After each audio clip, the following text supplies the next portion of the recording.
Welcome to Tech Talks, a podcast about the impact of technology on humanity. I'm Kirsten Martin, the director of the Notre Technology Ethics Center, or what we like to call ND-Tech. In these discussions, we talk about an important idea, paper, article, book, discovery in tech ethics. And today, I'm so happy to be joined by Ari Waldman.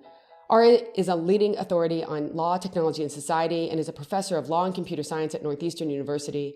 He directs the School of Law's Center of Law, Information, and Creativity, and studies how law and technology affect marginalized populations with particular focus on privacy, misinformation, and the LGBTQ community. Ari has both a PhD and a law degree, which I really want to emphasize only because it really shows up in this book that we're going to focus on.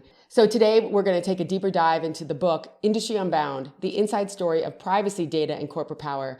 So what I loved about this book was that you weave in on-the-ground interviews with the research background that someone in this space should know about. And as I was reading this, I thought, so if you're a researcher interested in privacy, you cover these major tensions, both in theory and in law, that someone really should be aware of before they go into this space, and cite all the relevant people.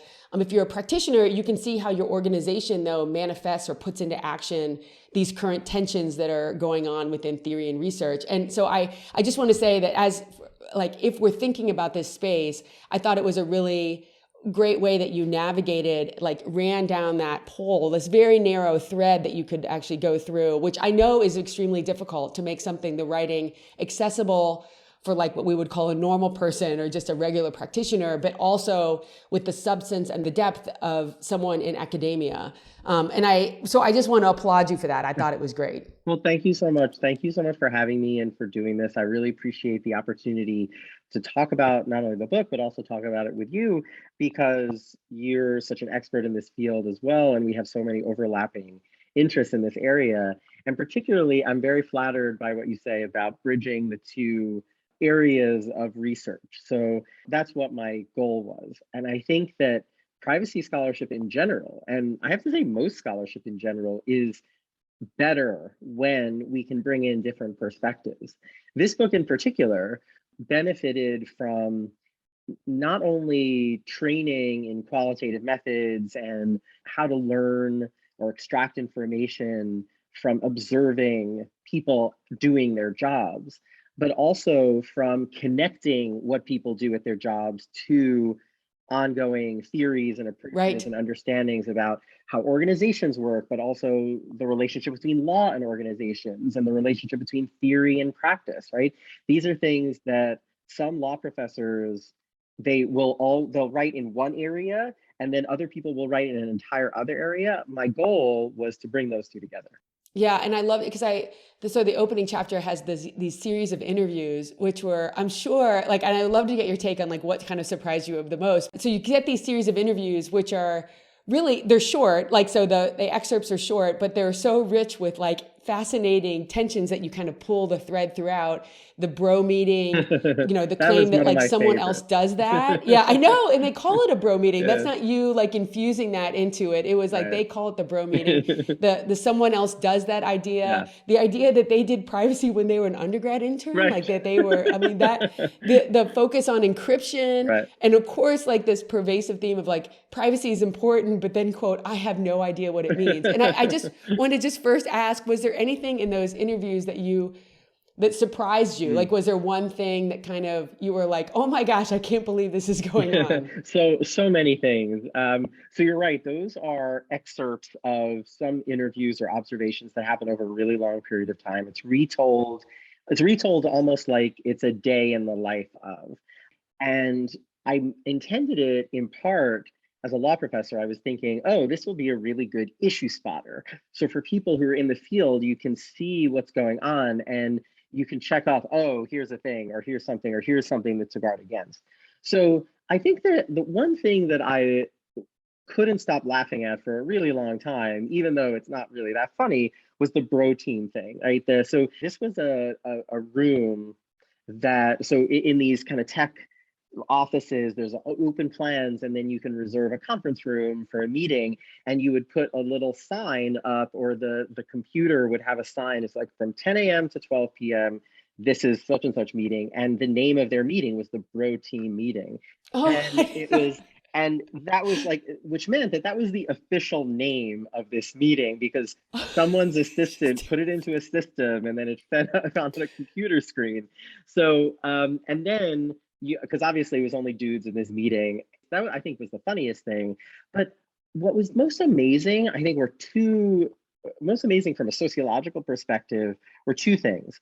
One, the persistent belief that well, this is just what we do. Like there is there is a definition or a conception, and that is the limit of what privacy work is. And then the second, then I'll talk a little bit about that in a second. And then the second fascinating thing was the level of false consciousness. So I'll start with the second one. So I remember having a meeting with a group of privacy professionals at a mid-sized tech company. So most of the book, I would say a good chunk of the book is based on an ethnography of 3 technology companies, in addition to many more interviews with current and former employees of the like really big ones. And one of these meetings, they were telling me all about how much work that they've been doing. Look at our work product. Oh my God, we've been so busy in the run up to the GDPR and after the GDPR, we've been so busy. And they even showed me stacks and stacks of papers in this conference room about like physical paper. I didn't even expect to see like physical paper anymore, but physical paper that included impact assessments and new policies and all this kind of stuff. And then when I asked afterwards, okay, that's amazing, that's great. What kind of impact has all of this work had? And their answers were, well, look at the privacy policy that we changed. And I think, yeah. I get that, but what about what kind of impact are you having on like engineers understanding privacy, or better yet, on the products that you create? What kind of impact are you having? I don't know what you're asking. And it was there was this lack of understanding that their work is not just work, it's supposed to have impact as opposed to just like taking up space, right? So the inability to see that all of this paperwork was not having a material impact on the privacy defaults or the work that's being done with respect to privacy and designing new products was bananas. And then another crazy thing was when I would talk to people, there would be these strange examples of dissonance. So like, for example, when I'm meeting with a group of lawyers, this was at a little bit of a larger company, large enough that they're involved in quite a bit of litigation when it comes to privacy. And they believe, and they run a platform, and the general counsel made a very clear statement in our meeting that they believe that people retain their privacy in material that they may disclose on the platform, especially if they use their settings and they actively take control of their privacy. And after a very long speech and all this information that they were giving me about how people still have privacy on their platform, I said, that's great. How do you explain this brief, which I gave them, where you specifically say, I mean, you're the author of this brief, you said that once people disclose information on their platform, they lose their privacy interest. And the general counsel said, well, nothing prevents me from being the most zealous advocate for my client's interest. And then he stormed out of the room in a huff. Like this was a childish reaction. This is a grown man. Like this is a childish reaction to someone challenging you and leaving the rest of his staff to clean up his mess. And he stormed out in a huff screaming obscenities, right? So oh my God.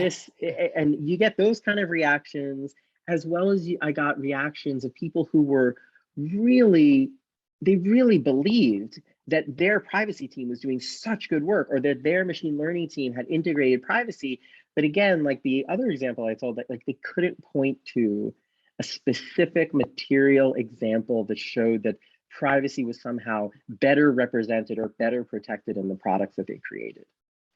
Right. And I think, and this is where I thought it was really interesting how when you open up the piece on discourse, and you can see how the idea of discourse is power, that you say tech companies inculcate definitions of privacy that are so narrow and corporate friendly that they end up serving as facades for data extraction, which I thought really encapsulated the problem really well. And then you can see, as you said, like how that kind of filters down. Both you can see how you show how it manifests into the law, which which is interesting. But then you can also see how it shows up in the organization, and this focus on notice and choice, which we all know happens in theory, but usually privacy scholars have kind of around the ones that we hang out with have moved on from that, so I shouldn't say all privacy scholars because I still run into it. Right. But there's the back and forth that you have in there are so common about the focus on notice as being this panacea for respecting people's privacy. And it's so pervasive. And really, once you realize that that's their focus and the discourse around notice, it gives them this facade. But it also means, why would you talk to the engineering team? They have nothing to do with notice. Right. Kind of gives them the excuse as to, well, what do they have to do with that? Other than telling me what I need to provide in the notification so I don't commit fraud. Right. But it's such a bare minimum. Yeah. That's a really good point. And you're right that I think what the real impact or work of this book is to show about the lack of trickle down, or how sometimes the lack of privacy discourse trickling down, but how pro-industry or pro-data extractive discourses do trickle down.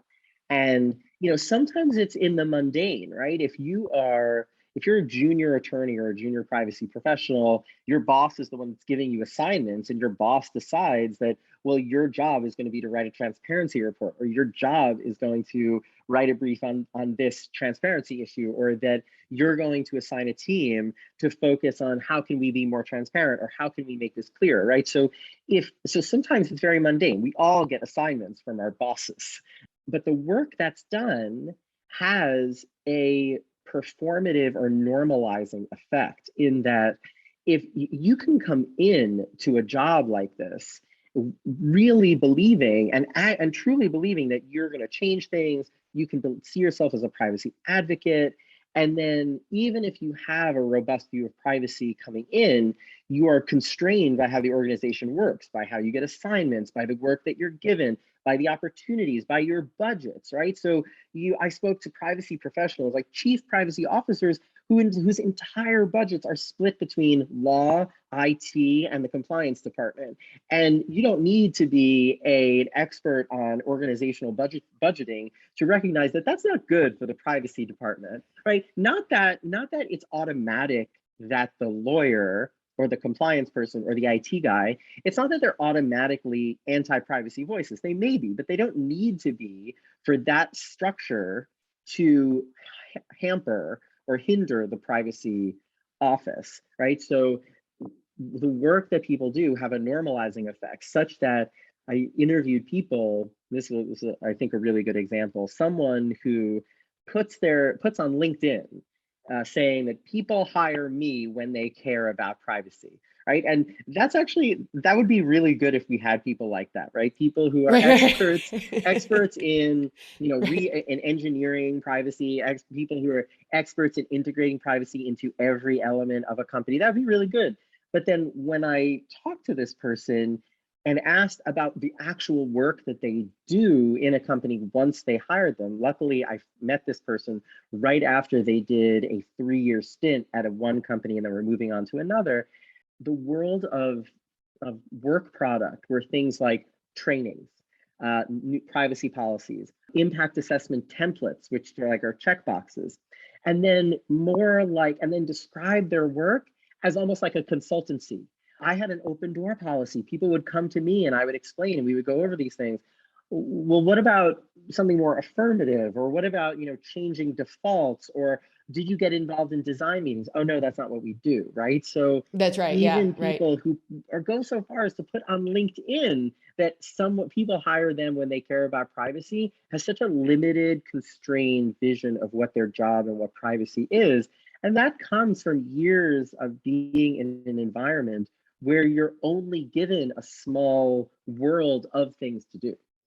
Yeah, and that type of the focus, like keeping the law and the privacy people on the outside, and them really saying things like, that is not my job. Like, I don't go into those meetings, or if I talk too much, then they're not going to invite me back. Like, I can't they're just going to ice me out and they're not going to include me in these meetings if I'm too negative or if I start talking too much. So I really have to watch what I say. And it really, and you bring this up, it really reminded me of issues around discrimination that we see at universities, or like the chief discrimination or diversity officer, and where that person is positioned, how much is that operationalized into like what faculty and chairs do versus is it just like somebody without a budget? And those are things that we look to within universities to be like, oh, how serious are they about this? And it really reminded me of that same idea where if you have just one person centralized or an office centralized and you're like, okay, everybody worry about privacy. Like it just doesn't, it's the same thing as having a chief diversity officer, but then never training the hiring manager as to how to hire. Exactly, you know what I mean? right. Like, or not having any policies. And so it really reminded me of that same, and also environmentalism. Like, so back in the old days, in fact, the exact same tensions around, first of all, it's anti-innovation. So the exact same argument that like, if you put this into place, EPA, there is no way we can make cars or steel, that we are the dominant force in the industry. We will go out of business. Like it is impossible for us to survive.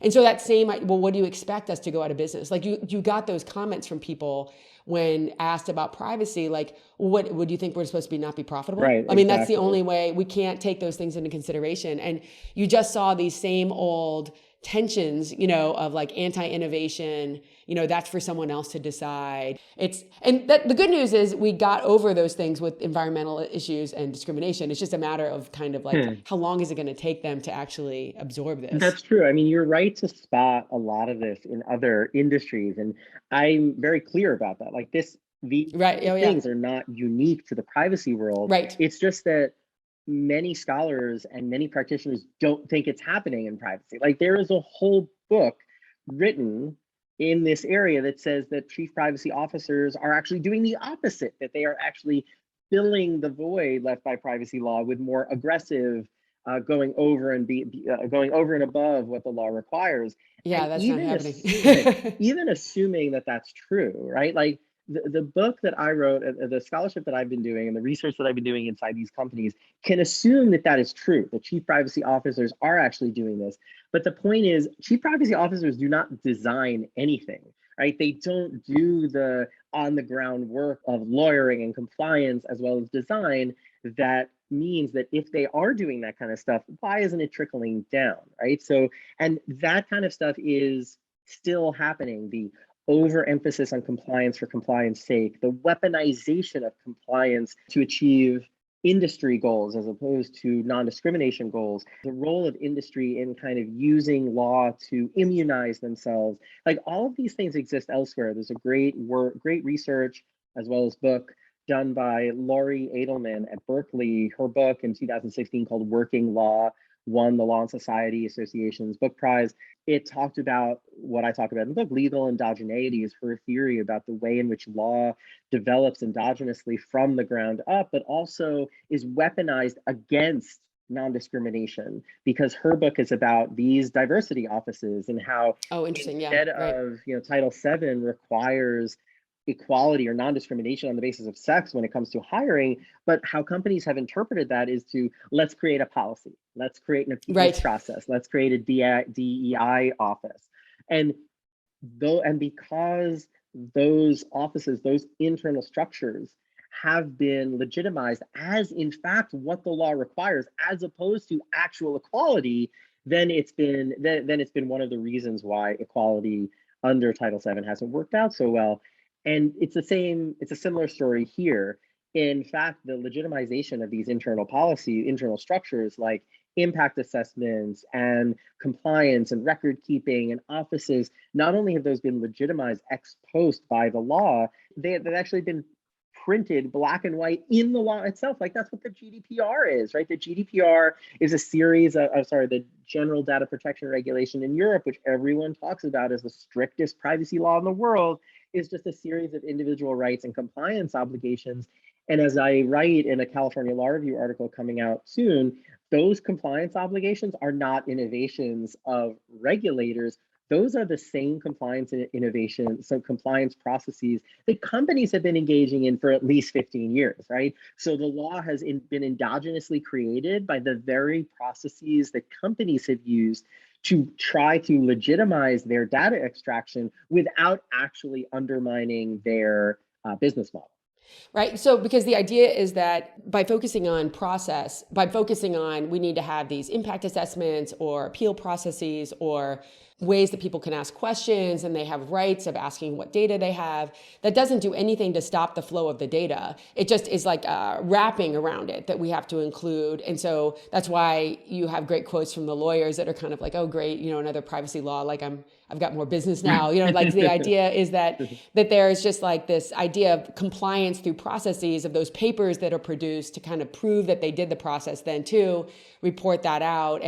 But it doesn't really have to change the underlying business model because that can just keep on going. And so, but they can have this veneer of saying, oh, look at my privacy policy. I just updated it last week and we did it based on all these things. And so they have these kind of like mannequins of privacy, out there kind of pretending to do it. And yet it's not really the underlying decisions aren't even changed at a grand scale because there's still big data extraction industries. But then even, as you show in the book, at the smallest scale, in that they never go and talk to the engineers or the computer scientists that are actually doing the actual design. That's exactly right. And even later on in the book where you have people that were hired as computer scientists in privacy. So there were a couple of people who were told, we want you to be in on those meetings.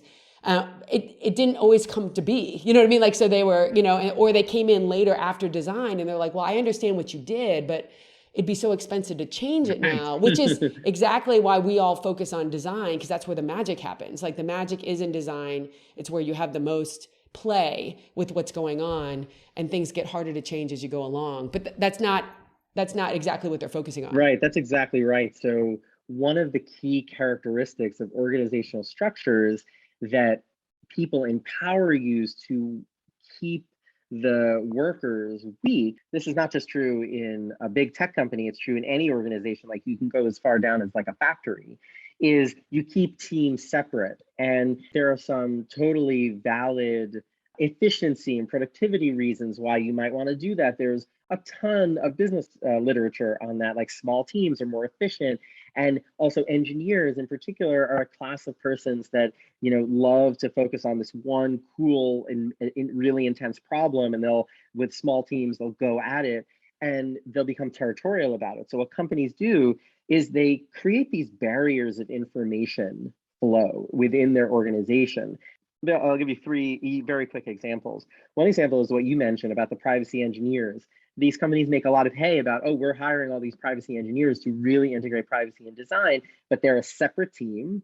And that separate team is not just isolated from the other teams, but also their work is more auditing at the end of the process. And as you know, like no one, even if it's possible to go through millions of lines of code for a product, no one at the end of the process is going to be in a position to say, stop the presses, we're not releasing this product until you fix all of these things. Another example is that there are companies out there that have specific hierarchy reporting rules. We all have reporting structures in all organizations which we work.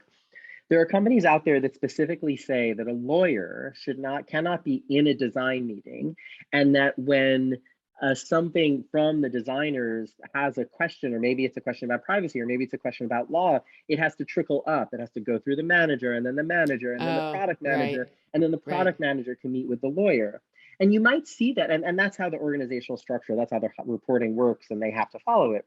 And you might say that, well, that's really bad. Like, why would anyone agree to that? Why would a lawyer who, not saying that lawyers are always good, but obviously, why would a lawyer agree to do something like that if their job is to represent these people and give them advice?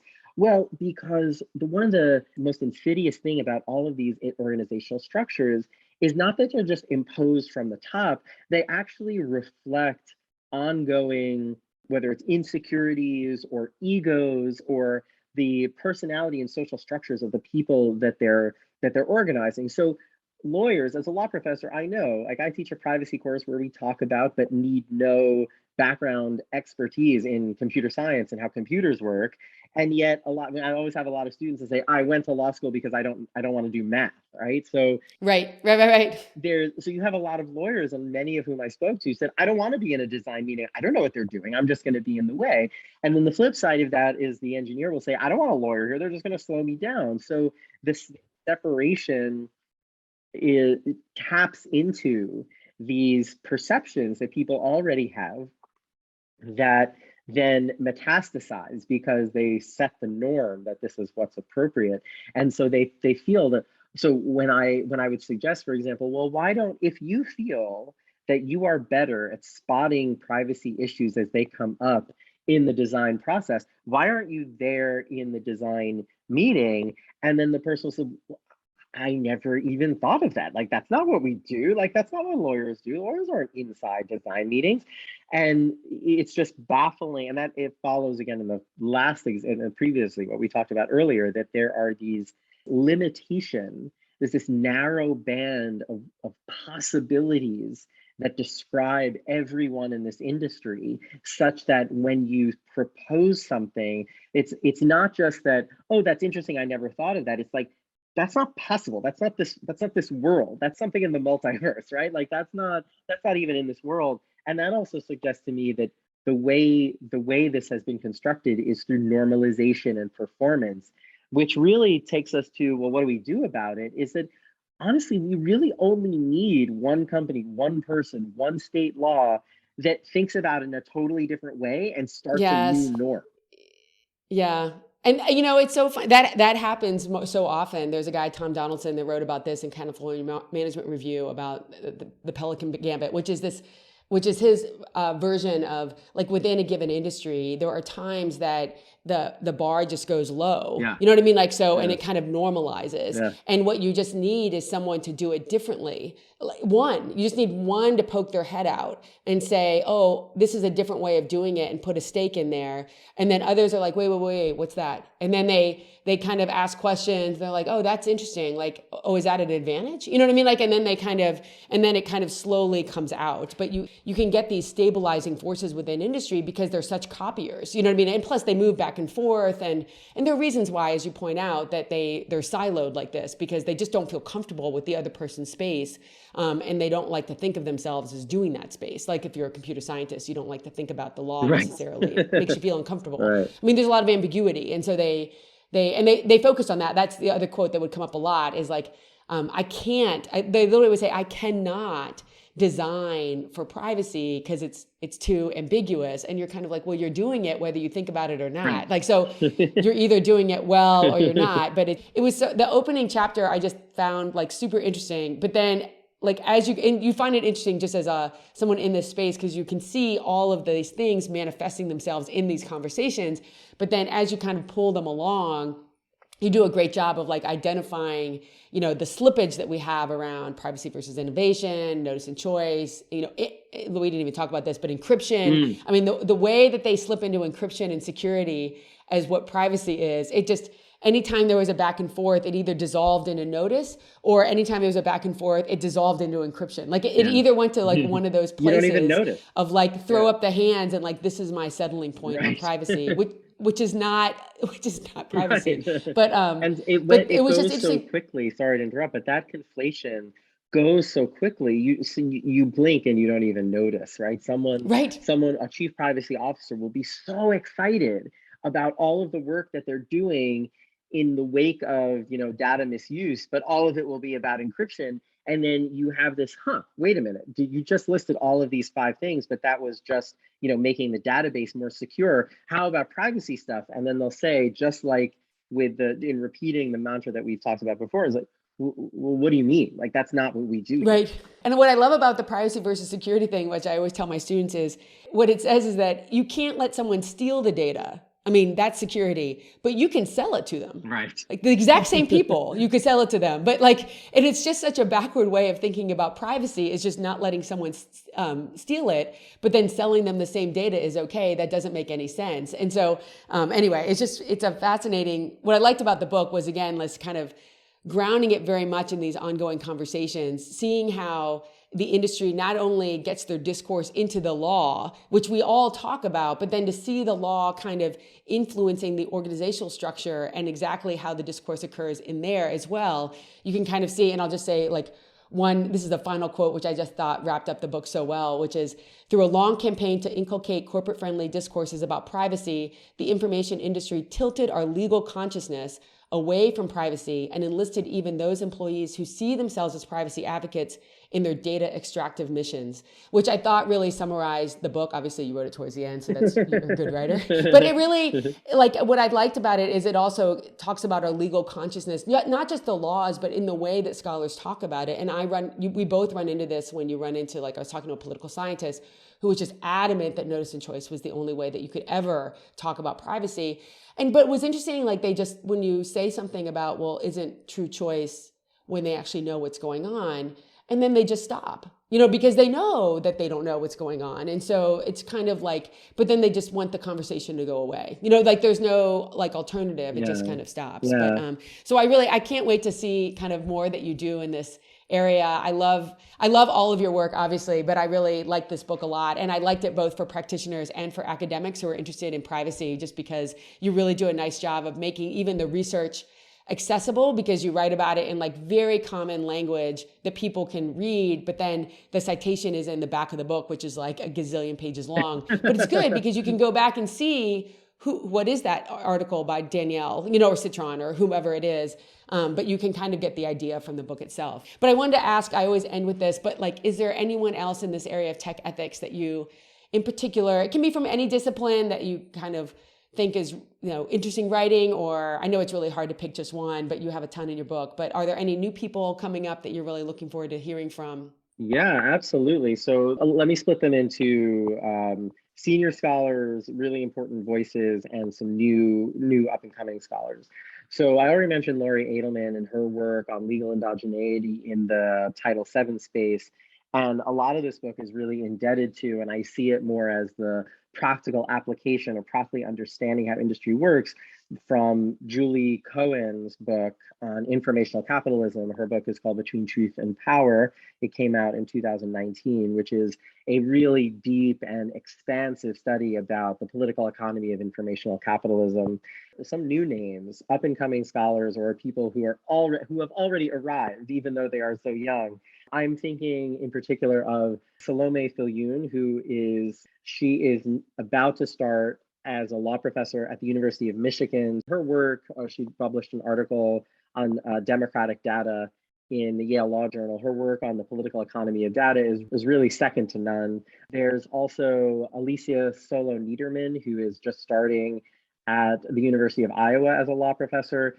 Her work, very interesting, is focused on ethics and machine learning and the crossover appeal and multidisciplinary areas there.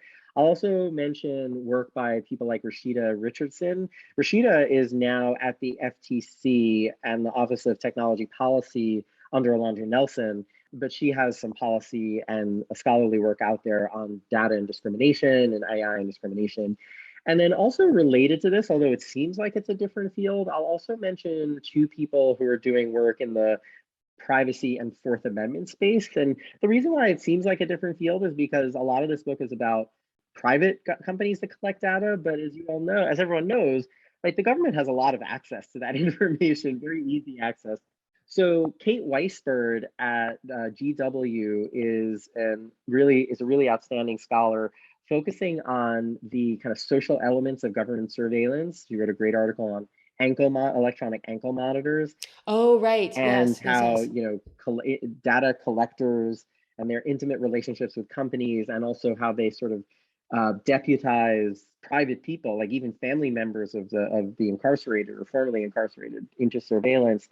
And also, one of the best Fourth Amendment scholars out there is Matthew Toxin at the University of Utah, who's doing extraordinary work about what the Fourth Amendment means these days, especially in an informational capitalistic space. And Matt and I have a article out in the Michigan Law Review, specifically connecting our work from some of the stuff that's going on in this book with his work on the Fourth Amendment. So I think a lot of those, so there's so many others as well. Yeah. So gosh, thank you so much. And we'll have you back when you have another article out, because I always love to see your work. Thank you so much for having me. This has been, I'm so grateful, not just to you for inviting me, but also for the deep engagement that you showed with the book. I really appreciate that. It's always fun talking with you, especially about our work. Oh, you're the best. Thanks so much, Ari. Thank you. TEC Talks is a production of the Notre Dame Technology Ethics Center. For more, visit techethics.nd.edu.